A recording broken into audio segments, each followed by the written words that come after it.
Zaborinshya.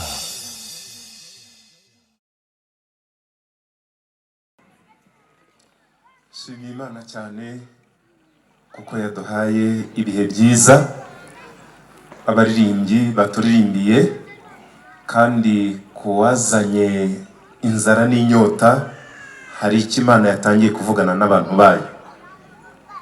Ndagira ngo tuganire ku ijambo ry'Imana. Mwigisha watangiye yatwigishije ku ijambo rivuga guhitamo neza, kandi ni ijambo ryiza ku bantu muri hano. Ndibwira ko nta muntu uri gutaha avuga ngo ndakomeza guhitamo nabi, ahubwo ni ugufata icyemezo ngo uhereye none ndashaka guhitamo neza. Nifuje rero ko uyu munsi tuganira ku ntego ivuga ku mbaraga zikwiriye umukristo mu rugendo rugana mu ijuru. Imbaraga zikwiriye umuririmbyi mu murimo w'Imana. Imbaraga zikwiriye pastor muvugabutumwa mu murimo Imana yamuhamagariye. Imbaraga zikwiriye buri muntu wese kugira ngo azasoze uyu murimo neza. Hari nasoma ijambo ry'Imana, ndagira ngo tubahe intashyo. Mushumba w'ururembo dukorana twagombaga kuzana agira ikibazo mu gitondo, ariko yampaye intashyo. Cyumweru gishize nari muri Nyabihu, Burengerazuba, tumaze iminsi tuhazenguruka hose, here Rusizi, Nyamasheke, Karongi, Rutsiro, Rubavu, Ngororero na Nyabihu. Aho twanyuze hose bene data baratubwiye ngo tuzajye dusoza itorero ry'Imana. Mwakira intashyo z'abakunzi b'umusaraba. Ndagira ngo tuganire ku ijambo ry'Imana dusanga hariya mu gitabo cya Yosuwa, ibice ni 14. Ndasoma mbere hariya ku murongo wa 6 ndageza hariya ku murongo wa 12. Yosuwa ibice 14 mbere ku murongo wa 6 ndamanuka ngere ku murongo wa 12. Intego tuganira niyo imbaraga zikwiriye umukristo mu rugendo rugana mu ijuru.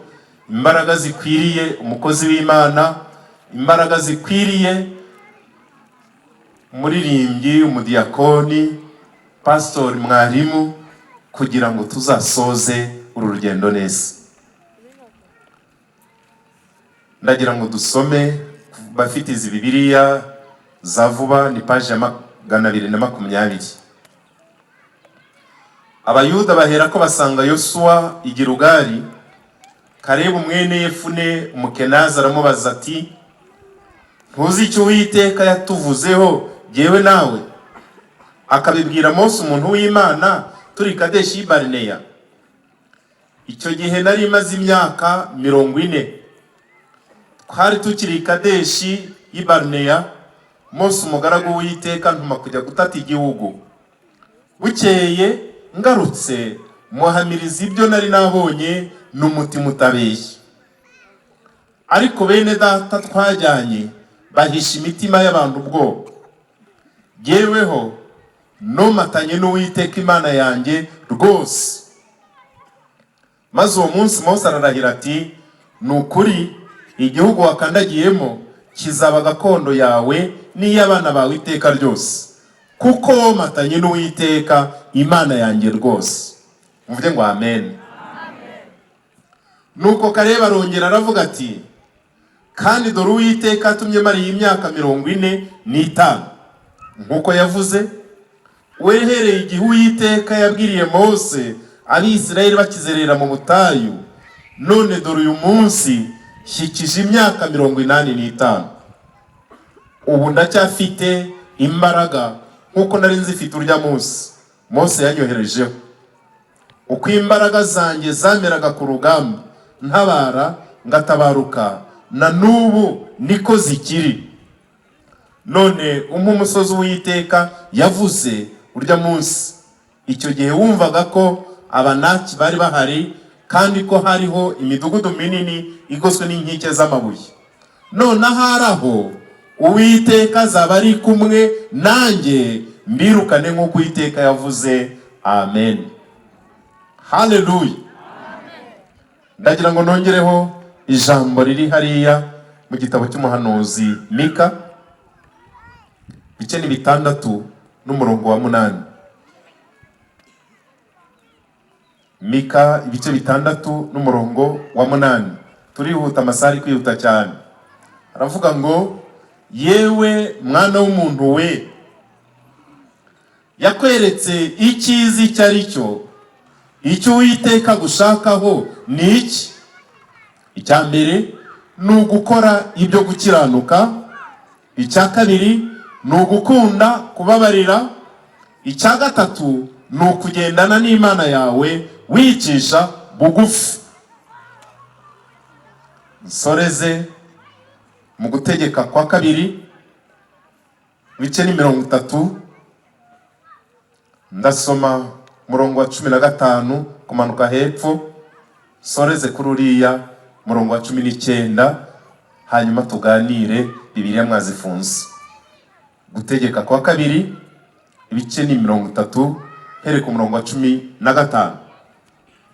Haragira hati, dore uyu munsi ngushyize imbere ubugingo n'ibyiza n'urupfu n'ibibi, kuko ngutegeka uyu munsi gukunda Uwiteka Imana yawe, no kugenda mu nzira ikuyoboye, no kwitondera ibyo yategetse n'amategeko yayo n'amateka yayo, kugira ngo ubeho.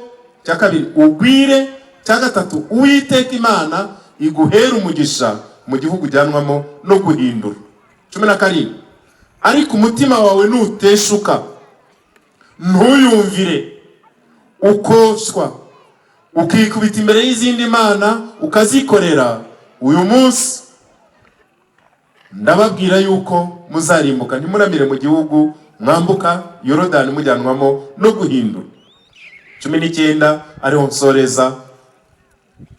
Uyu munsi ntanze ijuru n'isiho abahamya bazabashinja yuko ngushyize imbere ubugingo n'urupfu n'umugisha n'umuvumo, nuko uhitemo ubugingo ubone kubaho wowe n'urubyaro rwawe, ukunda Uwiteka Imana yawe, uyumvire, uyifatanyeho akaramata, kuko ariyo bugingo bwawe no kurama kwawe, kugira ngo ubone kuba mu gihugu Uwiteka yarahiye basekuruza banyu Abrahamu na Isaka na Yakobo, na kwazabaha. Imana ishimwe.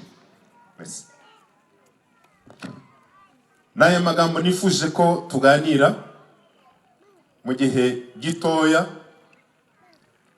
kandi nababwiye ngo nayahaye intego ivuga ngo imbaraga zikwiriye mu Kristo. Imbaraga zikwiriye pastori, mwarimu. Hari imbaraga zikwiriye abaririmbi, hari imbaraga zikwiriye abanyamasengesho, hari imbaraga zikwiriye abayobozi. Niyo ntego y'uyu munsi. Twasomye amagambo musanzwe muzi cyangwa se mwumvishe, amagambo avuga kuri Kalebu na Yosuwa. Aba bagabo bombi bari muri babandi 12 Mose yohereje kujya gutata igihugu.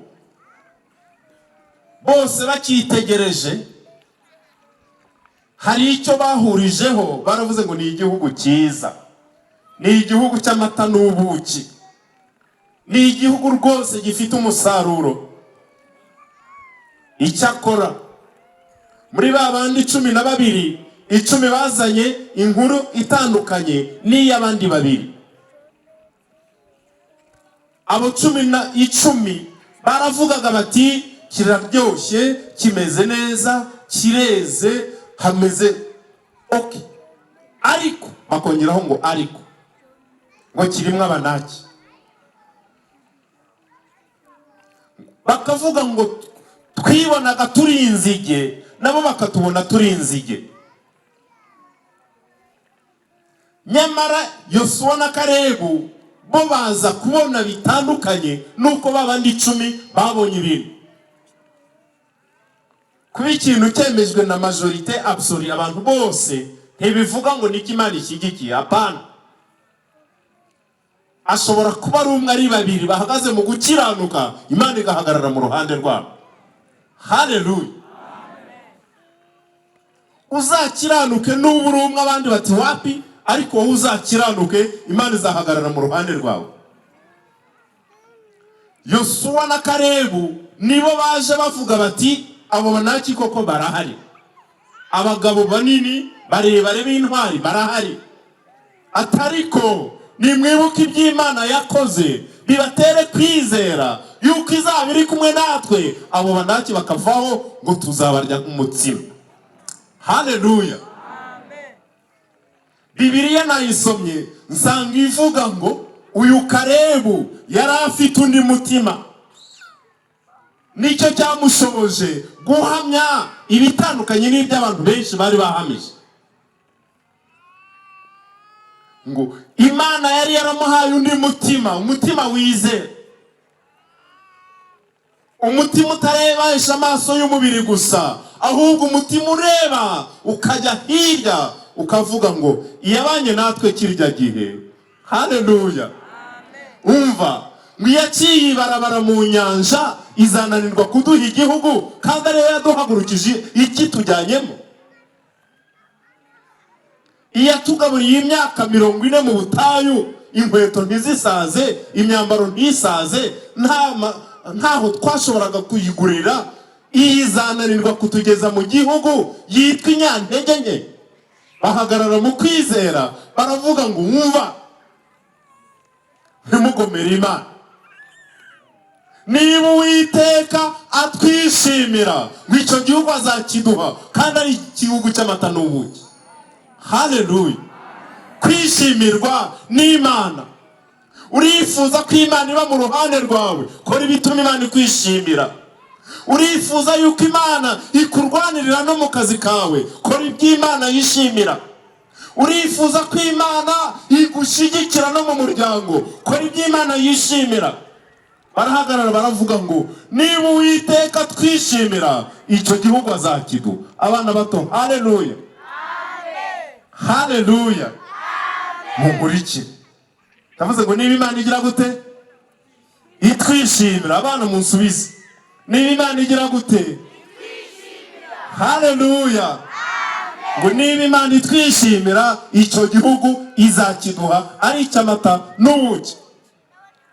Bibiliya igaragaza ngo babandi bategetse ko babatera amabuye, bose bafata amabuye bashaka gutera Yosuwa na Kalebu, bashaka kubatera amabuye. Bibiliya irambwira ngo ubwiza bw'Imana burabagirana, ngo bwahise bugota iteraniro. Wari ufite ibuye yakomeje kugumana ibuye, yahitaga arekura gutya vuba vuba ati ratumara. Haleluya. Yosuwa na Kalebu ngo bari bafite undi mutima. Icya kabiri, uyu Kalebu Bibiliya ivuga ngo we icyamuhesheje kugira ibanga rikomeye byo kureba ibyo abandi batareba, byo kumva ibyo abandi batari kumva, byo kwitegereza ibyo abandi bahumye ntibabone, ikintu kibanga rikomeye ngo yari yaromatanye n'Uwiteka Imana ye. Haleluya. Ibanga ryo kunesha nta rindi, ibanga ryo kureba ibyo abandi batareba nta rindi, ibanga ryo kumenya ibyo abandi batashobora kumenya nta rindi, nuko matana nayo. Muvuge ngo amen. Haleluya. Kalebu ngo yomatanye n'Uwiteka Imana ye. Ntabwo nzi niba muri iri teraniro hari umuntu ufite imyaka 80 cyangwa 85. Arahari ngo ndebe dushimire Imana ko iduha n'abasaza bashobora kuboneka mu materaniro. W'imyaka 80 cyangwa 85 hari uhari hano? Abona ari ntawe. Kwinginga Imana izaduha abasaza barama bajya batekerereza abantu imirimo Imana yakoze. Haleluya. Ese hari ufite hejuru ya 75? Imana iguha umugisha, ngwino unyegere.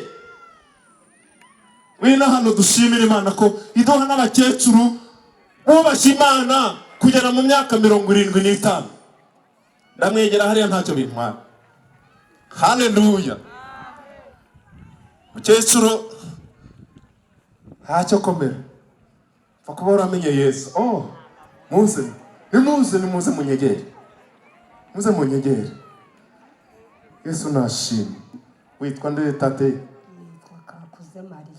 Kakuze Maria, ufite imyaka ingahe? 84.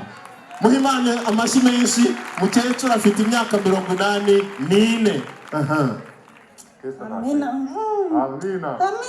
Haleluya. Amina. Ufite imyaka ingahe? Mfite imyaka 78. 78. Arabura imyaka 5 ngo ageze ku yo Karebu yaragezeho. Mukecuru nawe arabura umwaka umwe ngo ageze ku yo Karebu yaragezeho. Ndabona hari n'umusaza ariko muzee uraho. Witwa nde? Witwa Mangaza Hassan. Ufite imyaka ingahe? 76. Arabura imyaka 19 kugira ngo ageze ku myaka Karebu yaragezeho. Mujye kwicara, Imana ibahe umugisha. Ndashaka kureba umuntu w'umugabo ufite imyaka 40 cyangwa umubyeyi. Bo barahari. Uyihuta karuta abandi ahita ngera hano ufite imyaka 40. Hawe 40, imyaka 40 uyujuje. Sawa, ngwino ntacyo. Urayirengeje. Oya ndashaka wa 40. Ufite imyaka 40 yuzuye. Ufite imyaka 50. 50. Mani go muke ndashaka wa 40. Yesu nashimwe. Mbaza. Witwa Kanyamanda Patrice. Patrice ufite imyaka ingahe? 40 yuzuye. 40 yuzuye. Nawe ufite? 40 yuzuye. Nawe ufite 40 yuzuye. Nawe ufite? 40. Imana ihabwa icyubahiro. Mumpere Imana icyubahiro. Noneho rero nuko babakecuru bagiye, babaketate garuka hano. Ndashaka kubereka ibanga rikomeye ryo kudacika intege, ry'imbaraga zitagabanuka, aho ryagiye riva ku muntu witwa Karebu. Tate ngwino. Amubonye mukecuru tate afite imyaka 84. Noneho rero murebe uno mupapa turi kumwe afite imyaka 40 yuzuye. Karebu ngo mu myaka 40 yajyaga ku rugamba akagaruka amahoro azanye intsinzi. Imbaraga yari afite reka none tuzongeho imyaka 45 ugazabaye akabaka kwegera hano kwa mukecuru. Noneho ngo mu myaka 45 yiyongere kuri 40 nibwo yagiye kurekera mu burenganzira bwiwe ati buko icyo Uwiteka yatuvuzeho. Haleluya. Iki Imana yakuvuzeho ntikizahindurwa nuko warwaye, nibashaka bakujyana i Burayi bakujyana muri Afrika ye, ariko izasohoza ibyo yakuvuzeho. Haleluya. Icyo Uwiteka yakuvuzeho nihaba n'impanuka imodoka ikabiranduka, Imana izakurinda kugira ngo uzahamye kugira neza kwayo. Mugende mujye kwicara, Imana ibahe umugisha ibagirire neza. Karebu rero ngo imbaraga yari afite ku myaka 40 hirya y'indi 45 ngo ntabwo imbaraga ze zigeze zigabanuka. Haleluya. Ndagira ngo mbamenyeshe ibanga aho rihishwe. Icyambere Bibiliya yavuze ngo yari yaromatanye n'Uwiteka Imana ye. Haleluya. Icya kabiri ngo yari afite undi mutima. Kugira undi mutima atari umutima w'inyama, ahubwo kugira wa mutima wizera, akibuka ngo yaturindiye muri Egiputa, ikaturinda igacibarabara mu nyanja tukambuka, abanyegiputa bagerageza bagahita barimbuka amazi akabarengana. Yatugabuririye mu butayu, nta mangazini yari ahari yo kuguramo ibyo kurya, nta myambaro yashoboraga kugurwa, ikaturinda imyambaro ntisaze, inkweto ntizisaze. Iyo ngiyo izananirwa kuduha kiriya gihugu. Arangije ngo undi mutima wari umurimo ahamya akiranuka, aravuga ngo niba Uwiteka twishimira icyo gihugu azakiduha. Haleluya. Bakozi b'Imana bagenzi banjye, tubwiriza ubutumwa bwiza, tuyobora umukumbi, ariko tugira gute? Dukiranuka, Imana itwishimira. Baririmbye mwaturirimbiye neza turanezerwa, ariko ni byiza cyane nimuririmbira Imana n'ijuru ribihamya ngo ndabishimira abana banyu. Haleluya. Umva, niba Uwiteka twishimira, intambara zazirwana. Niba Uwiteka twishimira, ibidashoboka ku bana b'abantu bizabishobora. Niba Uwiteka kwishimira, ibyo ubona bitagenda neza mu muryango izabikemura. Niba Uwiteka kwishimira, n'amadeni azayishyura abandi. Haleluya. Niko Kalebu yahamije ngo niba Uwiteka twishimira, icyo gihugu azakiduha. Cya gatatu, mu bintu byashoboje Kalebu kutigera acika intege mu rugendo, akamara imyaka 40 akongeraho 45, abasha guhamya ngo imbaraga nari mfite kirya gihe n'uyu munsi nizo ngifite. Uko najyaga ku rugamba nkagaruka amahoro, n'uyu munsi niko bihagaze. Uko najyaga ngenda nkarwana, ukuboko kw'Imana kukabana nanjye, ngo n'uyu munsi niko bikimeze. Haleluya. Arangije rero atumva, ibuka rero ibyo Uwiteka yavuze. Abandi baje bazanye inkuru y'incamugongo ngo ariko ngewe ngo mpamiriza abantu n'umutima utaryarya, ngo kubera ko nomatanye n'Uwiteka Imana yanjye. Noneho ngo Mose umuntu w'Imana aravuga ngo iyi Heburoni izaba gakondo yawe n'umuryango wawe n'urubyaro rwawe iteka ryose. Haleluya. Isezerano riragerageza mwabakozi b'Imana. Isezerano rijya rinaniza abagenzi bagacika intege, ariko ikizagushoboza guhagarara udatsinzwe, udacitse intege, umva, ni womatane nayo. Haleluya. Icya kabiri, gira umwanya wo kwihererana n'Imana yawe. Icya gatatu, nuba umunyamasengesho uyoborwa n'Imana. Niba Uwiteka twishimira, icyo gihugu azakiduha. Hanyuma ngo Yosuwa amaze kubyibutswa aravuga ati noneho rero nkwiriye kuguha Heburoni, nibutse bya bindi Imana yavuze ko nkwiriye kubisohoza. Ariko harashize imyaka 45. Isezerano ntiri kugerageze, tegereza Uwiteka wihangana. Haleluya. Icya kabiri, mu rugendo abantu bashobora gucika intege bakarambirwa. Mu rugendo abantu bashobora guhura n'ibibananiza. Mu rugendo abantu bashobora guhura n'ibicantege. Muri uyu murimo naho birahaba. Ariko mureke mbabwire, mureke twikomeze ku rutare, naho ahandi ni umusenyi. Haleluya. Mbese bigenda gute iyo umukristo yacitse intege? Mbese bigenda gute pastori mu murimo ageragezwa agacika intege?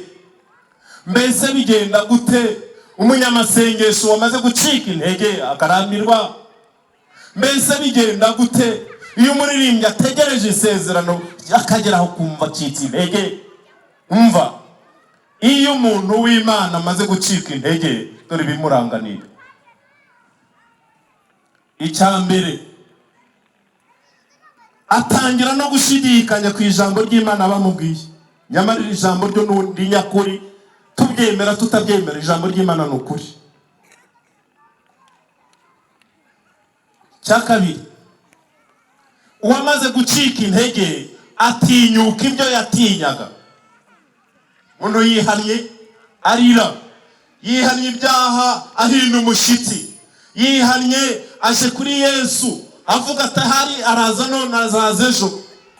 Ageraho agatekereza tumenya ahari ibyo bavuze barabeshye. Ntabwo babeshye, ahubwo ijambo ry'Imana riratubwira ngo Imana irindi ritegereje ko nawe wihana ngo tuzajyane mu gihugu cyo mu ijuru.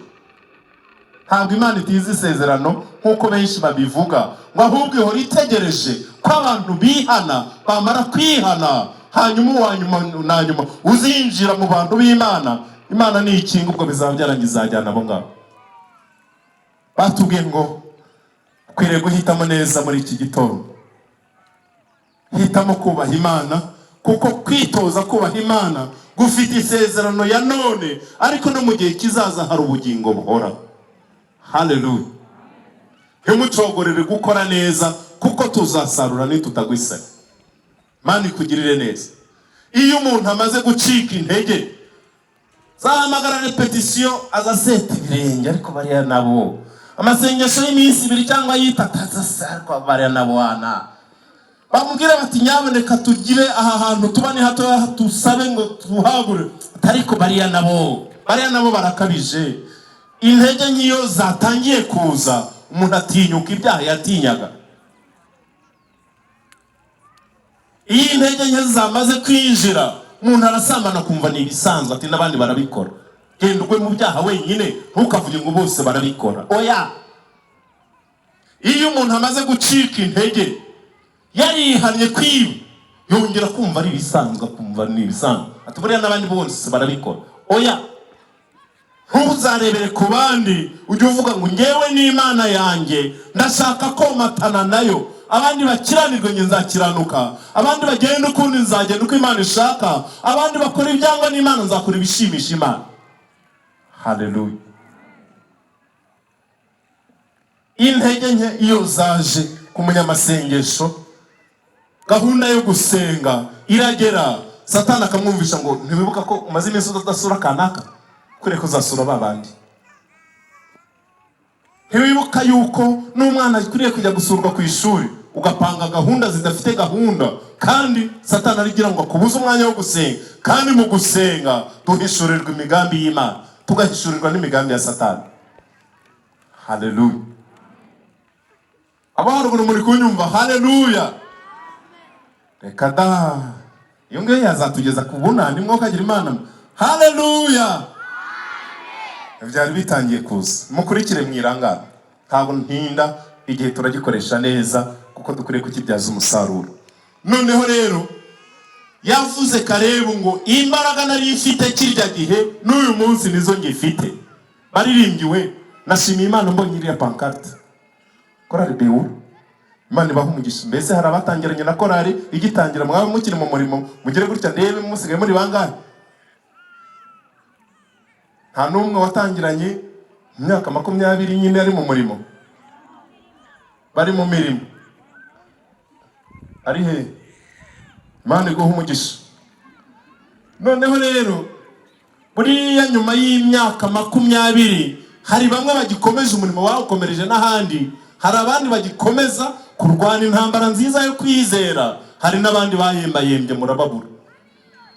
Anniversaire nk'iyi murababwira ngo nimugaruke mu murimo, umwanya wanyu data aracyawufite, mupfe kwihana mutungane rwose kuwiteka Imana yanyu. Turashaka kuzajya kumurika umurimo twakoze tutabasize inyuma, twarafatanije umurimo. Beura. Haleluya.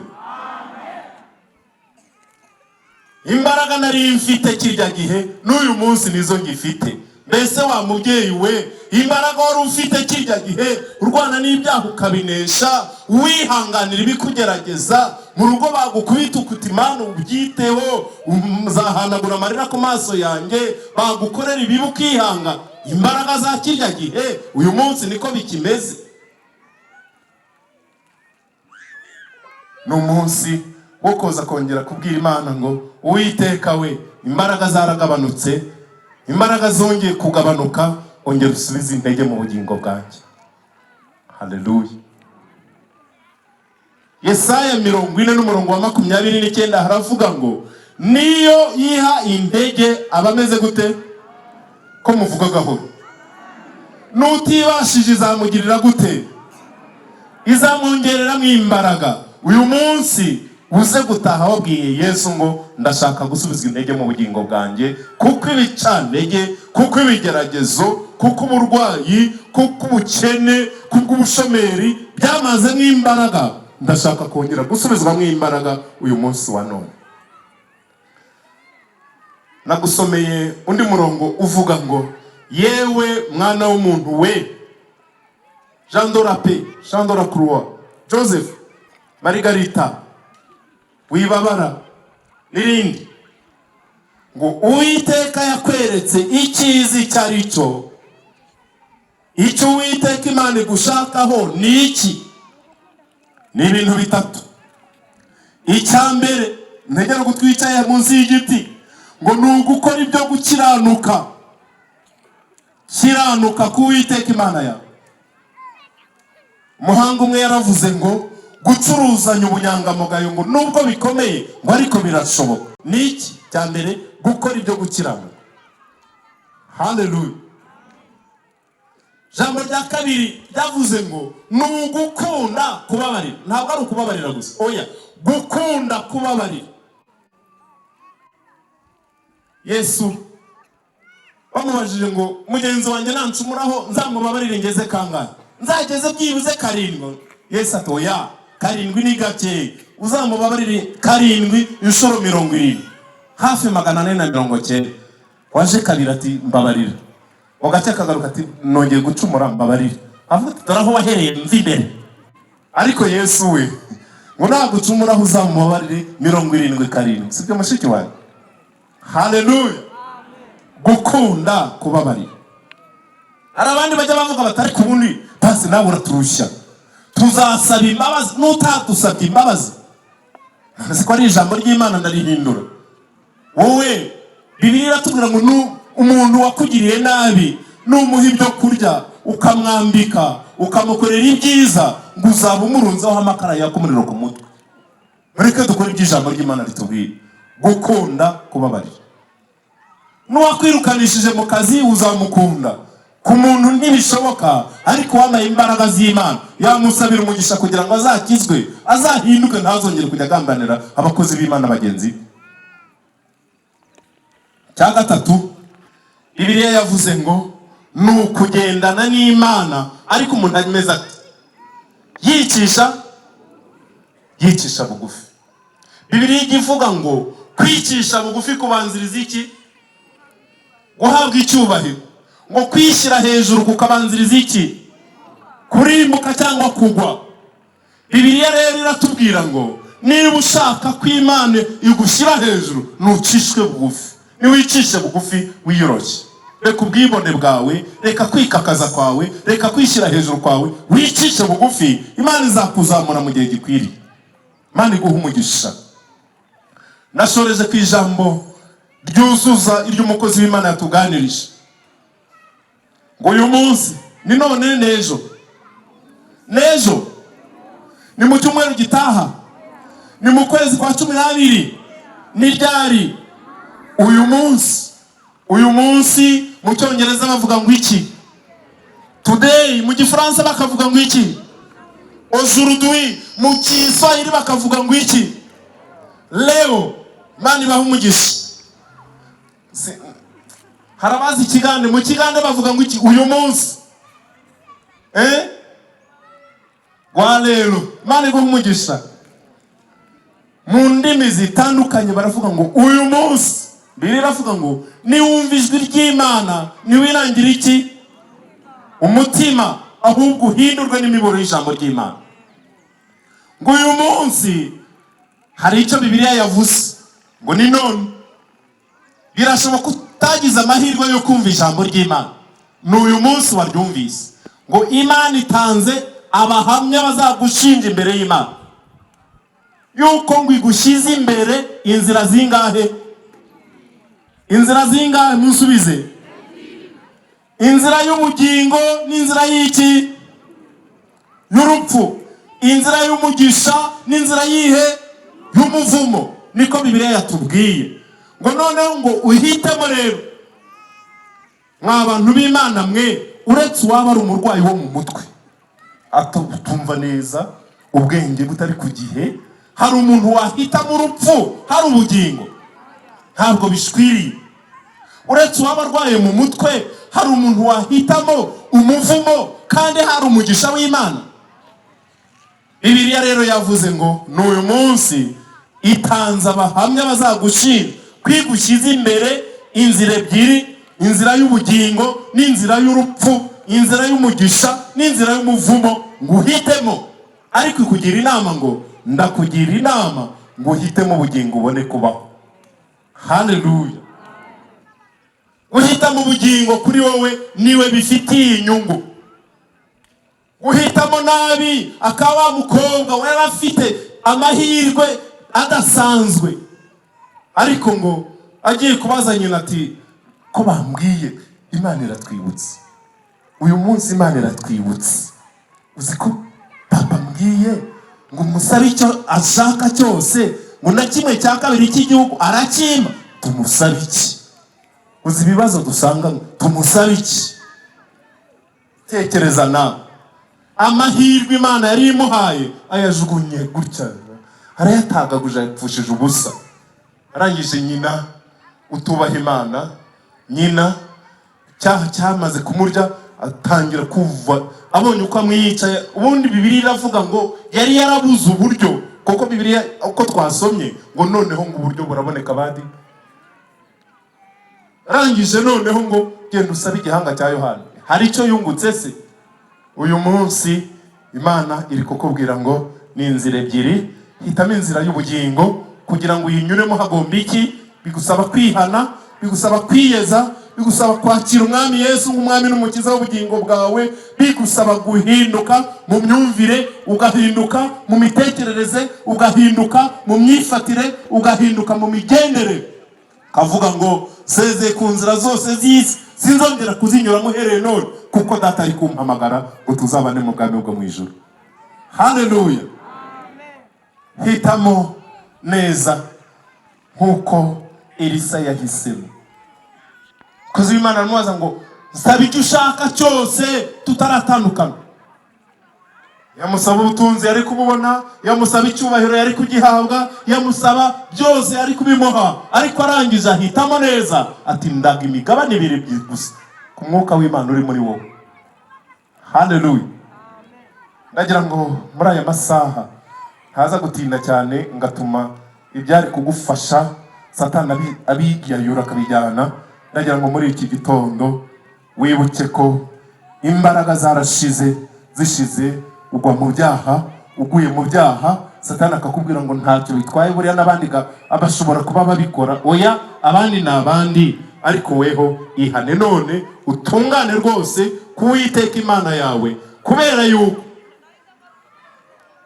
ntabwo Imana yabavanye abantu iri Karongi ngo baze kuri uyu musozi ari urugendo shuri. Oya, ntabwo ari urugendo shuri, ahubwo Imana yabagutumyeho ngo bongere bakubwire ngo hitamo ubugingo ubone kubaho.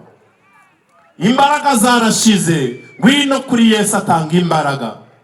Imbaraga zarashize, utinyuka gusubira mu byaha. Sigaye uri aho ngaho, mu mutima harimo inkomanga, nta mahoro y'umunyabyaha, niko Bibiliya itubwira. Ariko kandi niwisuzume, numara kwisuzuma ubwire Imana ngo nacitse intege mu rugendo. Imbaraga zarashize, ngo mu byaha Satani arangusha, ariko kavuga nka Dawidi uti Satani we, wa mwanzi wanjye we, winyishima hejuru n'ingwa nzabyuka. Mbese urashaka kubyuka uyu munsi wa none? Imana yiteguye kukwakira, yiteguye kuguha imbaraga, yiteguye kugushoboza mu rugendo rugana mu ijuru. Uyu munsi ugakora imirimo yo gukiranuka y'abera b'Imana, Imana ikazaguha iherezo ryiza. Ntacitse intege, Bibiliya igigaragaza umuntu umutangira kuvuga ngo Uwiteka ntareba ibyanjye, ibyanjye Imana irabyirengagiza, ibyanjye Imana sinzi niba inabibona. Ariko Bibiliya ikongera ikabaza ngo ntiwari wareba, ngo nturabyumva se, ngo Uwiteka umuremyi w'impera z'isi, cya mbere ntirambirwa nubwo wowe urambirwa, ngo ntabwo icika intege nubwo wowe ucitse intege. Ariko ikongera ikavuga ngo niyo iha intege abarambiwe n'abatibashije, izabongerera imbaraga. Ndagira ngo twiyunamire muri iki gitondo. Hitamo ubugingo ubone kubaho. Hitamo Yesu ubone kubaho. Hitamo Yesu wihana ibyaha byawe. Niko ijambo ryabanje umukozi w'Imana yadusomeye ngo ko kwihana ibyaha no kubabarirwa bikwiriye kubwirwa abantu bose. Wabyumvise nawe ujya mu bapfumu, ngwino wihanuze kuri Yesu, Yesu arakurangiriza byose. Wabyumvise nawe uri kuvuga ngo reka ngeragereza Imana, Imana nayo irafashwa. Oya, bamana irafashwa nimuveyo, ahubwo muvuge ngo Imana ishobora ringaye. Twubike imitwe yacu, dufata akanya dusenga Imana. Tekereza mu mutima wawe imbaraga wari ufite kirya gihe ugikizwa. Mbese uyu munsi niko bimeze? Imbaraga zirwana n'ibyaha zikanesha, mbese uracyazifite cyangwa Satani yagusubije inyuma? Satani yakweretse ibibazo, ariko nakwereka ibibazo kure kumwereka ko Umwami Yesu ari hejuru yabyo. Ngo amajwi y'amazi menshi, ngo umuraba uri hejuru y'inyanja, ngo hari Uwiteka uri hejuru yabyo ubirusha imbaraga. Tekereza mu mutima wawe, mbese bihagaze gute? Mbese byifashe gute? Nanga mumeretse gatoya, muraza kugashyiraho igihe kigeze. Ndagira ngo duhamagara abantu bumva bashaka kubwira Yesu ngo imbaraga zarashize. Zishize. Satani aducunda yiko batugira uko yishakiye. Imbaraga zarashize. Singishobora kubabarira umugabo wanjye. Imbaraga zarashize. Ntabwo umutware wanjye ntimushobora kumwihanganira. Imbaraga zarashize. No gutukana bisigaye byaraje. Ntabwo ngifite imbaraga zituma nshobora kunesha ibyaha, ahubwo ibyaha bisigaye binesha. Niba uri aho ngaho ukeneye kunga ubumwe n'Imana, ukeneye gutungana rwose kuwiteka Imana yawe, ukeneye ko Imana yongera kuguha undi mutima wizera, mutima wubaha Imana, mutima utunganira Imana, mutima ukiranukira Imana, aho ngaho uri ukaba wumva ushaka kubwira Imana ngo nagiye kure y'Imana, nagiye kure y'Imana, nakoze ibyangwa n'amaso y'Imana, aho waba uri uzamura ikiganza tugusengere, kuko ari umunsi w'imbabazi z'Imana. Imana iguhe umugisha. Uzamura ikiganza ubwire Yesu ngo numva unyemeza ko mbuze imbaraga. Imbaraga numva naragabanukiwe. Numva mu mutima wanjye imbaraga zarashize. Nkeneye imbaraga. Numva hari ibyanjyanye kure y'Imana. Ndashaka ko Imana yongera kunsura. Ndashaka imbabazi z'Imana. Zamura ikiganza tugusengera Imana. Imana iguhe umugisha. Wasubiye inyuma kandi kugwa iherezo ryabyo ni urupfu, ariko Bibiliya yavuze ngo hitamo ubugingo ubone kubaho. Imana itanze ijuru nk'abahamya bazagushinja yuko uyu munsi ku iyi tariki hano Mugambazi muri Murambi Imana yakohereje intumwa zikubwira ngo ihane uhindukire, nurangiza ugarukira Imana irakugarukira, urwanye Satani nawe araguhunga. Zamura ikiganza. Imana iguhe umugisha. Kamasaba abantu mwazamuye ibiganza, mwumva mukeneye kunga ubumwe n'Imana, mukeneye kubwira Imana ngumva imbaraga zarashize, zishize turatinyuka, tusigaye twiba Imana, tukiba abantu, tukariganya, tusigaye tubeshya. Unakakubaza ngo ugiye, ngo sinzi aho ugiye kandi unanahaza. Kubeshya bikaba byinjiye ukabifata nk'ibisanzwe. Zamura ikiganza tugusengera Imana kubabarira. Imana ikugirire neza. Reka mbasabe muhaguruke aho muri, mbinginge kubw'imbabazi z'Imana. Ntabwo biteye isoni, ahubwo igiteye isoni ni ukuzajya Gehinomu ukarimuka. Imana yagutumye ngo ishize imbere yawe inzira ebyiri, ubugingo n'urupfu, umugisha n'umuvumo. Hitamo ubugingo ubone kubaho, wowe n'urubyaro rwawe, wowe n'umuryango wawe, ubugingo bwawe. Mbinginge mutambuke mwegera hano hino tubasengere. Abantu mwasubiye inyuma, abantu mwagize intege nkeya, abantu mwageze mukajya kure y'Imana, nimweze mwegere hano hino tubingingire Imana. Ngwino vuba vuba, ntuzarire ntutinde. Karebu waravuga ngo imbaraga nari mfite kirya gihe n'uyu munsi nizo ngifite. Ngwino vuba vuba twinginga Imana. Arega iyi imbaraga zashize, ikibazo ni ukutamenya ko zashize kandi utanga imbaraga ari hano. Ngwino rero tukwingingira Imana ngo niyo iyi ntege abarambiwe abatibashije yiteguye kubongerera imbaraga. Nagira ngo n'abariho hakurya ntabwo biteye isoni ga, natwe nuko twihanye tugize amahirwe yo kumva ijambo ry'Imana. Mbese urahitamo nka wa mukobwa wa Herodi bakamugira inama ngo saba igihanga cya Yohana. Uhereye none tangira witoze kubaha Imana, witoze gukora ibyo gukiranuka, witoze kubabarira. N'urugendo, ariko tuzashobozwa byose na Kristo Yesu uzaduha imbaraga. Ngwino tugusengera Imana. Waraguye ugasubira inyuma, ngwino tugusengera Imana. Tari wizera Yesu ngumukingurira umutima, ngwino nawe tukwingingira Imana. Uracyasambana, uracyarwana, uracyanywa ibiyobyabwenge, kandi ukwiriye kuba icumbi ry'Umwuka Wera. Ngwino nawe tugusengere. Basore bakobwa mubuze uko mwabigenza, nimuze tugerageze Yesu, nimuze twinginga Imana. Imana yiteguye kugufasha no kukugirira neza. Elisa we abwiwe ngo saba icyo ushaka, abwira Eliya ngo ndaga imigabane 2 gusa mu mwuka wawe. Asaba neza, amaze gusaba neza, Imana iramuha, yamukoresheje ibitangaza bikomeye. Gwino nawe ntabwo twihuse, nawe uraho hejuru ku gasozi kaba wumvise ijambo ry'Imana, kwiriye kwihana. Satani ntakuriganye, Satani ntakwereka ngo ni iby'abariya, uti ni iby'abariya. Abari hano musenge mu mutima, mwabaririmbira winginga Imana mu mutima kugira ngo abo Satani yagize imbohe baze Yesu ababohore. Muze Yesu ababohore. Nicyo cyatumye ahamagara abantu bangana gutya, no kugira ngo nawe uruhijwe n'ibyaha umwami Yesu akugirire neza. Arakubabarira, araguha amahoro yo mu mutima, arakurwanirira ku byakuneshaga, araguha kunesha, nawe ube mu mubare w'abana b'Imana. Ndagira ngo sabe bashumba banyegere hano hafi, dusengere aba bene data. Shumba w'itorero ry'akarere rya Rulindo yegere hino, turasenga dusaba ngo Imana ibabarire abaguye mu gasubira inyuma, Imana ibabarire abagize intege nke, Imana ibabarire abatari bizeraga Yesu bagahitamo kumwizera uyu munsi, Imana ibabarire abantu bagiye kure yayo bagasaba nabi, ariko Imana yo yabarangiye inzira nziza. Icyo Uwiteka agushakaho ni iki? Ni ugukora ibyo gukiranuka. Ujye ukiranuka ku manywa na nijoro, ukiranuka uri ku isoko, ukiranuka uri ku ishuri, ukiranuka uri mu kazi ka leta, ukiranuke mu byo wikorera cyangwa mu byo ukorera abantu. Cya kabiri ngo ni ugukunda kubabarira. Babarira n'abariya bakugiriye nabi. Imana nayo yarakubabariye kandi iracyakubabarira.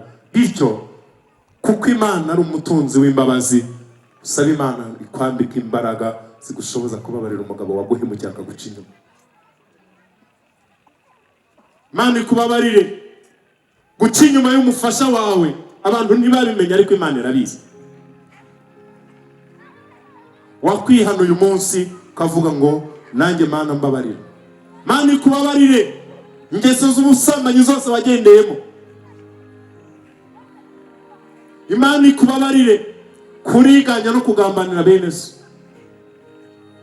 Imana ikubabarire kujya mu bitama ince n'interuro. Imana ibikubabarire mu bapfakazi udafite icyo yimariye akagira icyo yakumarira se, mu bapfumu oya. Imana ikubabarire muri iki gitondo, yakweretse icyiza icyo ari cyo. Icyo Uwiteka gushakaho ni ugukora ibyo gukiranuka, ni ugukunda kubabarira no kugendana nayo. Karebu ngo yomatanye n'Imana ye. Kabiri, Imana yari yaramuhaye undi mutima, tugiye kubasengera ngo Imana ibahe undi mutima, mutima wizera, mutima wubaha Imana, mutima utinya icyaha kandi unahamiriza abantu ko mwihana. Aba mwagwanye mu byaha mubahamirize ngo twarihanye, Imana yaratubabariye ku cyumweru tariki ya 19 none 18.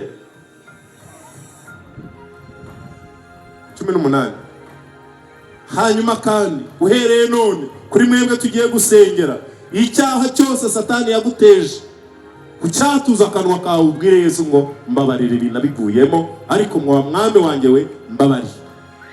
Mana yiteguye kukubabarira. Nimara kukubabarira, amahoro arataha mu mutima wawe, arataha mu bugingo bwawe, uraba umwana w'ubugingo, izina ryawe ryandikwe mu gitabo cy'ubugingo, risibwe mu gitabo cyo kurimbuka, kuko wumvisha ubutumwa bwiza kandi ukumvira icyo umwuka w'Imana akubwiye.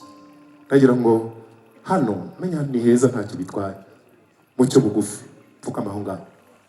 Yesu ababaririye, mubwire ngo ahanteje intege nke byaturutsa. Usobanure ngo harega kirya oya, nta bindi biri kuvuga, kuko arakuzi mu ntege nke, ariko niwe uha abantu imbaraga. Arakuzi cya gihe nuko byakugendekeye, niwe gusobanura byinshi, ariko mwaturire kuca bugufi kwawe, ubimwature mubwire ngo nciye bugufi imbere yawe, ndashaka imbaraga. Reka dusenge Imana, nsabe abaririmbyi n'abapasitori bibe byiza ko twabegera tukabakozaho n'ibiganza ntacyo bitwaye. Mwigire hano hafi tubasabire imbaraga. Buri wese ave hano agize umugisha wo kumukozaho ikiganza cyawe bimwongerera kwizera. Reka dusenge. Mana ishobora byose, Data wa twese uri mu ijuru, ijambo ryawe ni umucyo, ijambo ryawe Mwami Yesu Kristo ni imbaraga. Tumaze kumva Mwami Yesu Kristo uvuganye n'imitima yacu. None umwanya wa nonaha umuja wawe aragupfukamiye, umugaragu wawe aragupfukamiye. Mu izina rya Yesu Kristo turasabye Mwami kuko ariyo kamere yawe yo kubabarira, kandi niko ijambo ryawe ryatubwiye. Mwami Yesu Kristo abemera bakumva ijwi ryawe, Mwami Yesu Kristo bakameza kugupfukamira, Mwami no kwicisha bugufi no kuratura ko bagize intege nkeya. Dusabiye uyu mugabo umubabarire, dusabiye uyu mugore umubabarire, dusabiye uyu musore umubabarire, dusabiye uyu mukobwa umubabarire. Mu izina rya Yesu Kristo imbabazi zawe nyinshi n'urukundo rwawe rwinshi reka bire mu mutima w'umuja wawe n'umugaragu wawe. Urakoze Mwami, ni umunsi mukuru, ni umunsi mukuru wari wagennye kugira ngo Mwami amahoro umugaragu wawe n'umuja wawe bari babuze, reka amahoro yatangwa nawe Mwami Yesu Kristo atahe mu mutima we. Urakoze Data wera ko wumvise gusaba kwacu no kwinginga. Icyubahiro ni icyawe none n'iteka ryose mu izina rikomengera rya Yesu, amen amen. Dukomere amashyi abandi Imana. Mwe mugumye aho ngaho ntabwo turava hano, turacyasenga.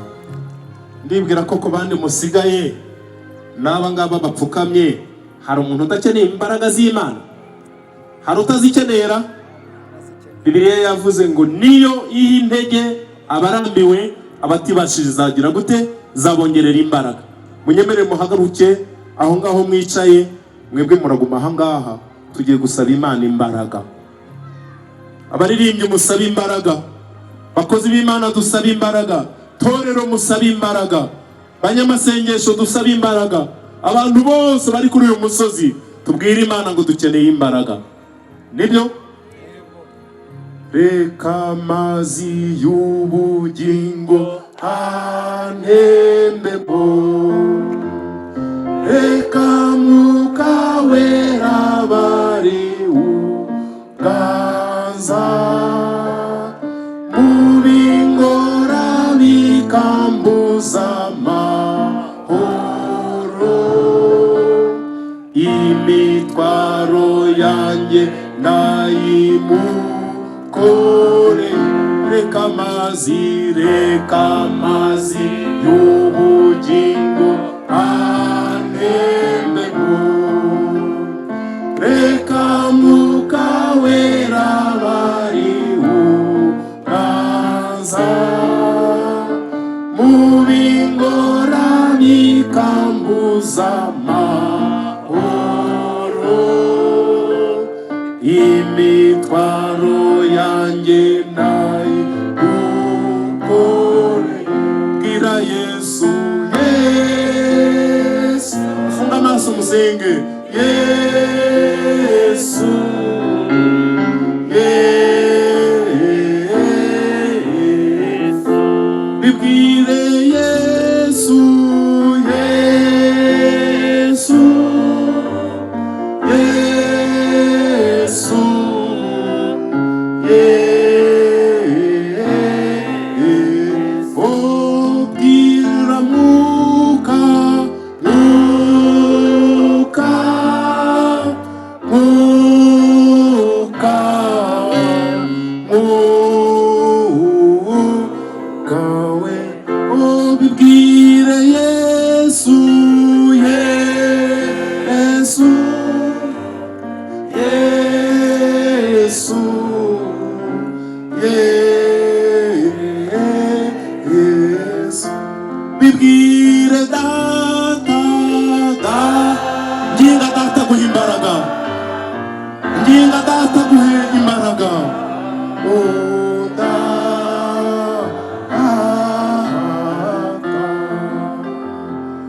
reka amazi, nginga Yesu gusukira Umwuka Wera, kangura impano zasinziriye, yongera gusubiza ibihe byo gusenga. yongera kuneshereze. Humura umunwa wawe wingingire ibyifuzo byose, kuko umwami ari hano ngo yumve gusenga. Zamura ibiganza byawe dusenga Imana, zamura amaboko yawe twinginga Imana. Bwire Yesu ngo dukeneye imbaraga, bantu bawe dukeneye imbaraga, itorero rikeneye imbaraga. Mana Data wa twese uri mu ijuru, izina ryawe niryubahwe, ubwami bwawe nibuze, ibyo ushaka bibeho mu isi nk'uko bibaho mu ijuru. Aba bantu bawe bakeneye imbaraga, aba bapfukamye bakeneye imbaraga, abahagaze nabo bakeneye imbaraga. Imbaraga zibashoboza kunesha, imbaraga zibashoboza kwera imbuto, imbaraga zibashoboza gukora umurimo wawe, imbaraga zibashoboza gukiranuka, imbaraga zibashoboza kwirinda, imbaraga zibashoboza kwera imbuto. Bakeneye imbaraga, ababyeyi bakeneye imbaraga, abagabo dukeneye imbaraga, urubyiruko rukeneye imbaraga. Reka umwuka wera amanukira urubyiruko, reka umwuka wera amanukira aba bakobwa, reka umwuka wera amanukira aba bagabo, reka umwuka wera amanukira abayobozi, reka umwuka wera amanukira itorero, reka umwuka wera aganza imitima. Mu izina rya Yesu turabasabiye imbaraga, subiza intege mu bugingo, abari bacitse intege nubongerera imbaraga, nubongerera imbaraga. Reka amazi y'ubugingo atembere muri aba babyeyi, atembere muri aba basaza, atembere muri aba bapapa, atembere muri aba bantu bawe. Reka uyu musozi mwuka wera w'Imana ahamanukire, reka imbaraga z'ijuru zururukira aha hantu, zikongore, zitwike, zihindure, kuko uri Imana yumva gusenga. Dusengeye ibyifuzo byose, ari abarwayi bari muri iri teraniro, mu izina rya Yesu turabasengeye. Ukuboko kwawe nikubagirire neza mu izina rya Yesu. Reka abarwayi umutwe bakire, reka abarwayi umugongo ukire, reka abarwayi igifu gikire, reka abarwayi umuvuduko ukire mu izina rya Yesu. Reka abarwayi uburyo bwose bakire, ukuboko kwawe kwiza kubakozeho. Bafite ibyifuzo bitandukanye mu miryango, baramburira ukuboko babere byose. Tabara iriya miryango Satani ashaka gusenya, mu izina rya Yesu. Turobe imigambi ya Satani yo gusenya ingo, mu izina rya Yesu. Kwirukanya abadayimoni basenya ingo, mu izina rya Yesu. Kwirukanya imyuka mibi iteranya abagabo n'abagore babo, mu izina rya Yesu. Turi kugusaba imbaraga zishoboza aba bantu bawe. Girira neza buri wese, abashomeri bakubonereho umugisha wo kubona akazi, kandi Mwami Yesu abanyantege nke bose babona ukuboko kwawe no kugira neza kwawe. Turagushimiye kuri kumwe natwe, ibyifuzo bazanye ubikemure nk'Imana. Uremera amashimwe ababyeyi bakwiriye kubyara, baremera amashimwe ubahe kubyara abahungu n'abakobwa. Uremera amashimwe abakobwa n'abasore bageze igihe cyo gushaka, gira icyo bakorera kuko uri umwami, umwami wo kwizerwa. Turagushimiye rero ko n'ibyo tutakubwiye witeguye kugira icyo ubikoraho. Imana iri mu ruhande rwacu, tugukuriye ubwatsi, tugushimira, tugukomera mu mashyi kuri kumwe natwe, kandi kudukorera ibirenze ibyo tukubwiye n'ibyo tugusabye, mu izina rya Yesu umwami wacu, amen. Imana ibahe umugisha.